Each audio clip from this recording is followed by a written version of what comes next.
All right, so I think that we can all agree 2020, it was quite a year. That's an understatement, right? Well, so when PBS launched its American Portrait project in January of 2020, they had no idea the stories that they were going to be able to tell. As a global pandemic took hold, PBS got thousands of these photo entries, including some from right here in Kansas City. Absolutely, and it all made its way into this book. Bill Margol is here now to tell us more. So, Bill, thank you so much for joining us. What was the inspiration behind creating American Portrait? Well, thanks so much for having me. You know, the inspiration started years ago, right after the events in Charlottesville. And, you know, we as PBS decided we needed to redress it in some way. And so the way we came at it was to ask the question, what does it really mean to be an American today? And we knew that that's a really polarizing question. And so we thought the best way to get at the answer to that question was to not actually ask it, but rather to create this project, American Portrait, that we would put out prompts for people to respond to. Things like, I was raised to believe, or a tradition I carry on is, and let people tell their story by responding to those prompts. And then when you bring all those responses together, whether they were on video or photos or text, that starts to give the answer of what does it really mean to be an American today.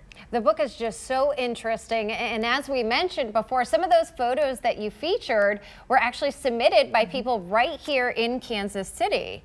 So Danae B from KCK submitted this photo. We want to show everyone. Caption, most days I feel tired. Working full-time while being 8 months pregnant is exhausting. And then how about this? Patrick Mahomes even getting a shout out in it with this photo. No longer Holmes Road, but Mahomes Road. Well, that is a perfect example of Kansas City in a nutshell, right? And Bill, you know, let's also look at something that's a little bit heavier and, you know, also a little bit more lighthearted. So what are some of the themes that the book is addressing here? Because from Kansas City right here, we saw both of those.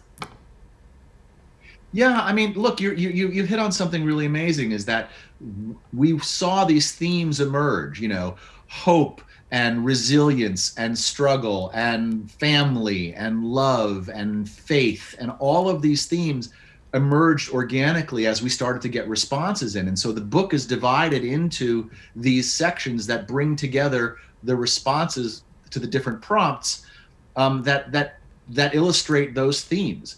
And I think one of the things that is beautiful about the project and about the book is that when you start to bring together these responses, you start to see the commonalities that we share. You know, as you say, in those themes, our common hopes, our common struggles, our common beliefs. And you also see the things that separate us. And I think it's really important that we acknowledge and we see the things that separate us and the differences that we have and the challenges we face. Because when you start to see that, the commonalities, the challenges, the differences, it's when we start to understand each other better. And I think part of the beauty of these themes is that it makes it much more understandable to recognize yourself in somebody else. And this is just part of the reason why this book is just so powerful and compelling. Bill, American Portrait, again, thank you for joining us. The book is out next month. I couldn't put it down, so thanks for sharing with us today. Thanks so much. It was great to be here.